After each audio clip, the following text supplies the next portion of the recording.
अब यहाँ पे मुझे पार्टी का सिलेक्शन करना है कि ये बिल मेरे पास जो अभी मैं बिल चढ़ा रहा हूँ, एंटर कर रहा हूँ, ये कौन सी पार्टी से मेरे को आया है। अगर वो पार्टी आपकी बनी हुई है तो सिंपली आप उस पर एंटर कर देंगे। अगर वो पार्टी नहीं बनी तो यहाँ पे नई पार्टी ऐड करने के लिए आप F2 करेंगे। अब जैसे ही F2 करेंगे तो यहाँ पे ऑटोमेटिक बाय डिफॉल्ट सिलेक्टेड है, बस आपको एंटर करना है। अब जैसे ही आप एंटर करेंगे तो यहाँ पे आपको पार्टी की डिटेल मेंशन करनी है, और ये सारी डिटेल जो है आपको पार्टी के बिल पे ही मिल जाएगी।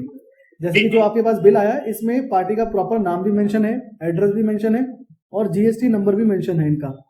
ठीक है, तो अब इनकी लेजर नेम में हम इनका फर्म नेम डाल देते हैं। जैसे इनका फर्म नेम जो है B.R ट्रेडिंग। उसके बाद स्टेशन है, स्टेशन में जो है आप इस तरीके से डाल सकते हैं, जैसे आपके जम्मू में भी बहुत जगह बहुत सारे नाम हैं, नोवेरा जो आपने लिखा हुआ है, रजौरी लिखा हुआ है, तो ये स्टेशन है आपके। अगर इस तरीके से भी डालना चाहे तो डाल सकते हैं, अगर इसको खाली भी छोड़ना चाहें तो खाली भी छोड़ सकते हैं, कोई इसमें मैंडेटरी नहीं है कि आपको डालना जरूरी है। और ये जो अकाउंट ग्रुप है बाय डिफॉल्ट हमने बाहर सिलेक्शन कर लिया है इसका।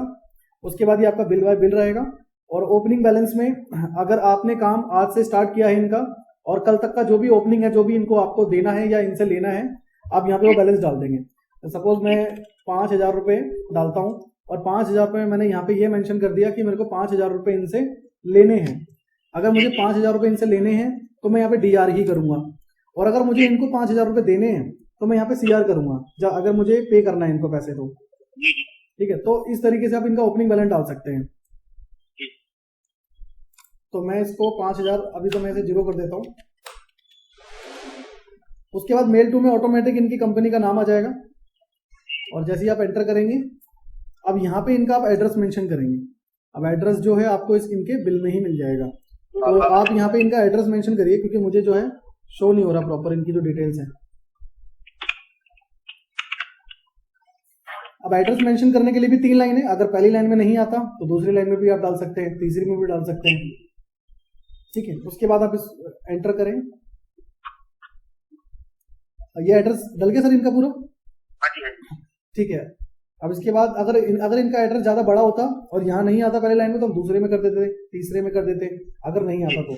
अब यहाँ पे पिन कोड है, अगर पिन कोड है इनका तो डाल सकते हो, नहीं तो खाली छोड़ सकते हो आप इसको। अब यहाँ पे एक ऑप्शन है होल्ड पेमेंट, अगर आप इसे यस करते हैं, जैसे कभी कभी ऐसा हो जाता है कि पार्टी से आपने परचेज किया और वो सामान सारा डंप निकल गया, या एक्सपायर माल दे दिया उन्होंने, या फिर कोई और सिचुएशन होगी आपके उस स्टॉक के साथ जो भी आपने इन पार्टी से परचेज किया था BR ट्रेडिंग से।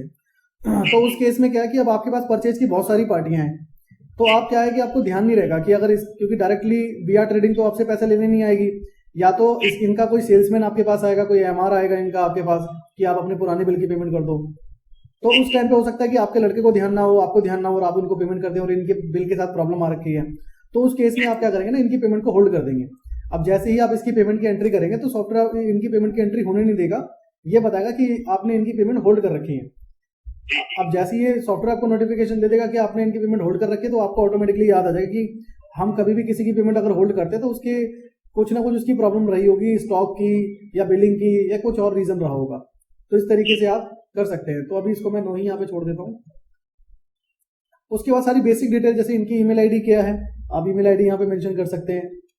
उसके बाद वेबसाइट क्या है इनकी, और यहाँ पे आप कॉन्टैक्ट पर्सन में किससे कॉन्टैक्ट करते हैं, जैसे यहाँ पे मिस्टर मिसेस जो भी है वो आप इस तरीके से डालें। अब इस कंपनी में आप राम से कॉन्टैक्ट करते हैं, श्याम से कॉन्टैक्ट करते हैं, जिस पर्सन से भी आप कॉन्टैक्ट करते हैं, ये डिटेल आप यहाँ पे डाल देंगे। ठीक है, तो ये कोई मैंडेटरी नहीं है, ये सारी डिटेल ऑप्शनल है।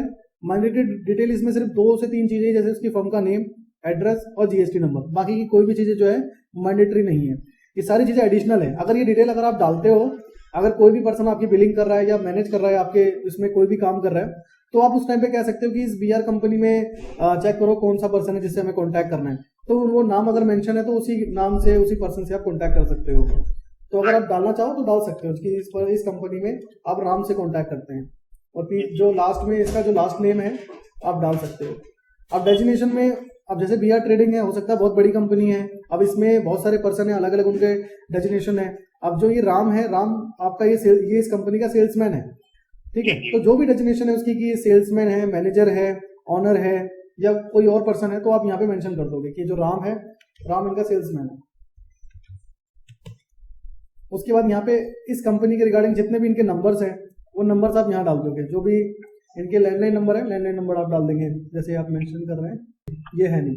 अब इसमें एक चीज, हाँ इसमें एक चीज और भी है, फ्रीज अप टू। अब एक तो है यहाँ पे होल्ड पेमेंट और एक है फ्रीज अप टू।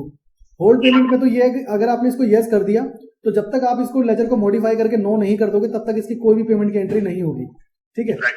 और फ्रीज अप टू में क्या है कि आपने एक टाइम ड्यूरेशन दे दिया कि इनकी पेमेंट हम 30 तारीख तक नहीं करेंगे, ठीक है। तो जैसे आप यहाँ पे एंटर करेंगे 30 अक्टूबर 30 अक्टूबर लिखेंगे तो अपने आप ही ईयर आ जाएगा। तो 30 अक्टूबर 2022 तक इनकी कोई भी पेमेंट नहीं होगी, बट 1 नवंबर को इनकी पेमेंट हो सकती है। तो यहाँ पे क्या है, बाउंडेशन हमने लगा दिया टाइम का कि हमें दोबारा से मॉडिफाई करने ना आना पड़े। हमने इस पार्टी के लिए 30 तारीख तक बैन कर रखा है कि हम इनको कोई भी पेमेंट नहीं करेंगे 30 तारीख तक। उसके बाद ये सारी चीज़ें ये अलाउ रखेंगे और यहाँ पे रजिस्ट्रेशन कोई है इनके पास तो वो डाल सकते हैं आप। और फिर उसके बाद एंटर करके जीएसटी टिन के आगे इसका जीएसटी नंबर मेंशन कर दीजिए। तो जो भी इनका जीएसटी नंबर है आप यहाँ पे मेंशन करिए, क्योंकि आपका जीएसटी नंबर इसमें मुझे दिख नहीं रहा। हाँ, तो आप अपने बिल में से नोट डाउन करके यहाँ पे मेंशन करिए।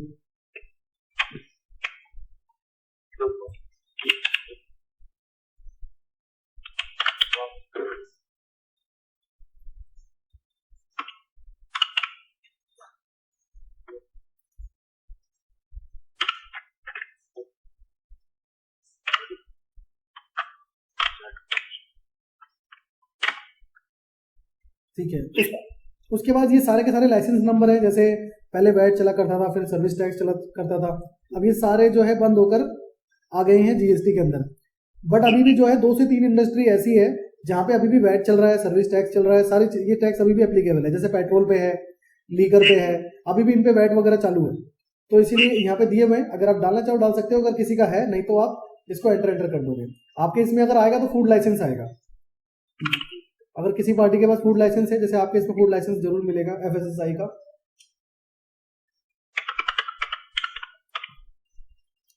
उसके बाद आप एंटर करेंगे और यहाँ पे एक्स्ट्रा हेडिंग क्या है, अगर इनके पास कोई और भी लाइसेंस है जो यहाँ पे मेंशन नहीं है तो आप अपने हिसाब से उसको बना सकते हैं। जैसे कोई इनके पास अलग ही कोई सर्टिफिकेट है या आईएसओ का भी इनके पास सर्टिफिकेट है, तो आप इस तरीके से यहाँ पे टाइप करके आईएसओ इस तरीके से रख के जो भी इनके आईएसओ का सर्टिफिकेट नंबर है वो डाल सकते हैं आप। तो अगर किसी के पास कोई और भी लाइसेंस है तो आप एक्स्ट्रा हेडिंग में डाल सकते हैं और इसको परचेज बिल पे कहीं शो कराना है तो शो भी करा सकते हैं। उसके बाद आप एंटर करेंगे तो जो भी कंपनी का पैन नंबर होगा वो ऑटोमेटिक यहाँ पे आ जाएगा एंटर करते करते ही। उसके बाद आप एंटर करोगे। अब ये लेजर कौन सी कैटेगरी में आता है, आप यहाँ पे अदर या जो भी है आप इसको कर सकते हो। जैसे ये जो पार्टी आप बना रहे हो ये कौन है, ये डिस्ट्रीब्यूटर है, स्टॉकिस्ट है, रिटेलर है।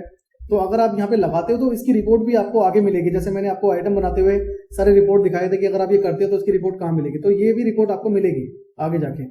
जैसे आप ये देखना चाहते हो, फिल्टर करना चाहते हो तो आगे आपको मिल जाएगी कि आप चाहते हो सिर्फ मेरे को डिस्ट्रीब्यूटर की लिस्ट दिखाए, स्टॉकिस्ट की लिस्ट दिखाए, रिटेलर की दिखाए, तो इस तरीके से आप भी कर सकते हो। तो अभी मैंने इसको अदर कर दिया। उसके बाद कलर है, कलर इंडिकेशन चाहते हो आप किसी पे तो कलर इंडिकेशन कर सकते हो, उसका लेजर फिर कलर वाइज दिखाएगा आपको। उसके बाद ये जो स्टेट और जो कंट्री है ये जीएसटी बेस के अकॉर्डिंग ही अपने आप सिलेक्शन कर देगा। जैसे जीएसटी नंबर डालेंगे आप ऑटोमेटिक सिलेक्शन कर देगा। उसके बाद आप एंटर करेंगे। चाहते हो कि जो ये बीआर ट्रेडिंग है, जो आपके और भी यूजर है, कोई और अगर उस पर काम करता है, ये किसी और को दिखे ही ना, सिर्फ ऑनर को ही दिखे, बाकी यूजर किसी को भी ना दिखे, तो आप इसे यस कर देंगे। यस करते ही अब ये किसी भी यूजर को नहीं दिखेगा। तो ये सारी डिटेल इन चीजों के लिए यूज होती है। उसके बाद आप एंटर करेंगे। अब ये आपकी पार्टी क्रिएट हो गई है।